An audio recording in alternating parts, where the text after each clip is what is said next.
Welcome to the truth that transforms. Before his first breath, he was already chosen, set apart by the hand of God, endowed with a strength not of men, but of the Almighty. He was born for a divine mission, to begin the deliverance of his people from their enemies. His name was Samson, his strength legendary, his destiny unparalleled. Yet his downfall, born from a weakness, a forbidden passion that led him into ruin. Betrayed, captured, broken. In his final moment, in the shadows of blindness and chains, he cried out to the God who had never truly left him. Lord God, remember me, I pray. Strengthen me just once more. This is not merely the story of a mighty man. It is the story of a nation in turmoil, of divine calling and human weakness, of betrayal and redemption. Israel, once again, had turned from their God. As they fell into idolatry, the Lord gave them over to the Philistines, a ruthless coastal people who oppressed them for 40 long years. But even in their darkest season, God was already preparing a deliverer. In a town called Zorah, in the tribe of Dan, lived a man named Manoah and his wife, a woman barren all her life. Her sorrow was great, for childlessness was considered a disgrace. Yet one day, the angel of the Lord appeared to her with a message that would change the course of history. You are barren and have not borne children, but you shall conceive and bear a son. Be careful. Drink no wine, eat no unclean thing. No razor shall touch his head, for the child shall be a Nazarene to God from the womb. He will begin to deliver Israel from the hand of the Philistines.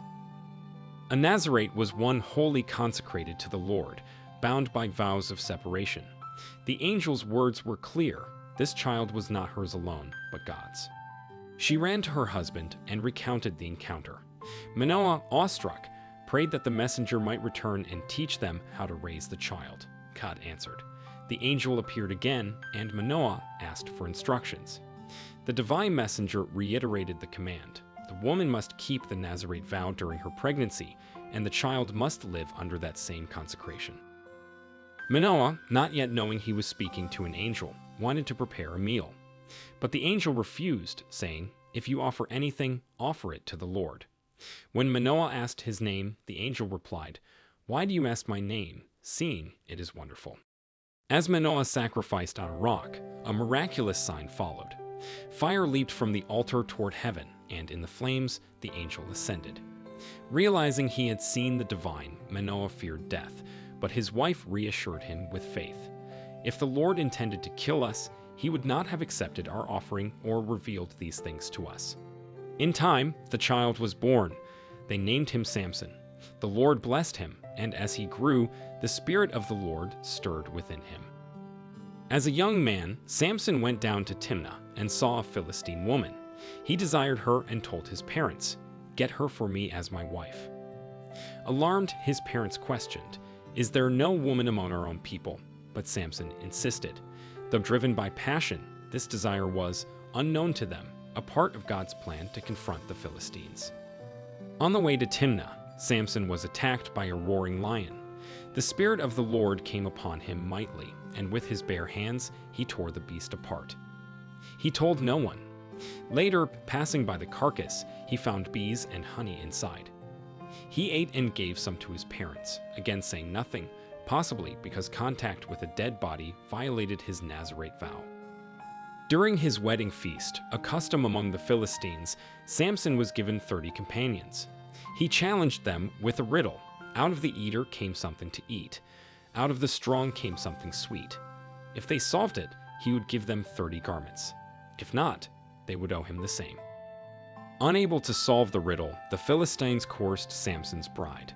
Threatened with death, she wept and pleaded with Samson until he revealed the answer. She betrayed him and told her people. When the Philistines answered correctly, Samson knew he'd been deceived. Enraged, he went to Ashkelon, killed 30 men, and gave their garments to those who answered the riddle. Furious, he left, and his bride was given to another. Later during the wheat harvest, Samson returned with a gift, only to learn his wife had been given away. Offered her younger sister instead, Samson refused. This time, I will be blameless in my vengeance against the Philistines. He caught 300 foxes, tied torches between their tails, and set them loose in the Philistines' fields, destroying their grain, vineyards, and olive groves.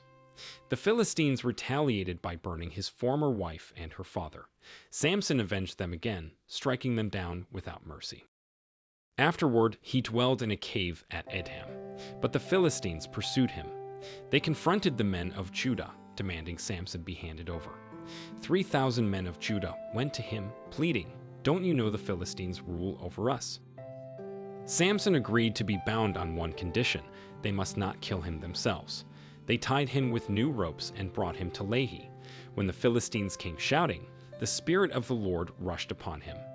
The ropes fell like burned flax. Finding a donkey's jawbone, Samson struck down 1,000 men. After this victory, Samson was parched. He cried to the Lord, "Will you let me die of thirst after this great deliverance?" God split a hollow place, and water poured forth. Revived, Samson judged Israel for 20 years. But Samson's story took another dark turn. He went to Gaza and visited a prostitute. The Philistines planned to ambush him at dawn. But at midnight, Samson arose, tore off the city gates, and carried them to a hill near Hebron, a display of both strength and defiance. Later, he fell in love with Delilah in the valley of Sorek. The Philistine lords offered her a fortune to uncover the secret of his strength. Driven by greed, she began to press him. "Tell me," she said, "what makes you so strong?" Samson lied, first saying that fresh bowstrings could bind him. She tried and failed. He claimed new ropes would work. Again, she bound him, and again he broke free. She pressed on, and he said his strength lay in weaving his hair into a loom. Still, she failed. Frustrated and relentless, Delilah finally wore him down. He revealed the truth: "I am a Nazarite. My hair has never been cut. If it is shaved, I will lose my strength." She lulled him to sleep, shaved his head, and called the Philistines. This time, his strength was gone. They seized him, gouged out his eyes, and bound him in chains. The once mighty warrior was reduced to a blind prisoner grinding grain in Gaza. But his hair began to grow again. One day, the Philistines gathered to celebrate their god Dagon. They brought Samson to entertain them. Led by a servant boy, he was positioned between the pillars of the temple. Then Samson prayed, "Lord God, remember me. Strengthen me once more, that I may take vengeance for my eyes." He braced himself against the pillars and pushed. The temple collapsed, killing more in his death than in all his life. So ends the story of Samson, a man of immense strength and tragic flaws. Yet through him, God's purpose marched on. A broken man's final cry became a nation's beginning of freedom.